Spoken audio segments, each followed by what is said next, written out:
This is code.org. I'm currently working on their AP Computer Science Principles course. Let's see what we're doing. The block-based mode of programming is useful for getting code into your app fast and error-free. But sometimes those little tiny edits are a pain, definitely. Use text mode instead. Text mode is designed to make typing code fast and easy, and it also gives you a lot of help to make your code error-free.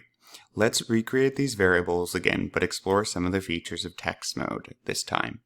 Alright, and text mode's great. I mean, it's how programming will actually go if you graduate college and computer science and things like that. But that's not to dismiss block mode, right? The code we've been learning in block mode is code. I know. It is code and it's great. So don't be hating on block mode, but yeah, let's explore text a bit. We've given you the first 2 lines of code of the program. Expand each box below and try what's suggested. Each builds on the previous one, so you might want to go in order. Definitely do. Switch to text mode. Show blocks, show text, block, text. Done. And type out a console log statement to display the value of the score. Console log score. Oh, it looks like I have cheated. I guess I was a bit ahead. Console.log score. Okay, great. So we got that part. If you don't want to type everything, you can drag a block from the toolbox into text mode and it will show up in the text version. Yeah, just like in block mode. Add code to create the lives variable and a console log statement. All right.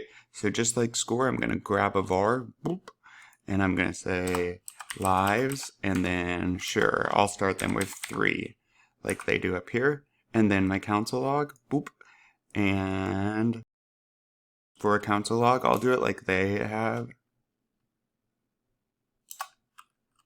The value of lives is boop, and then we're going to use another console log right here.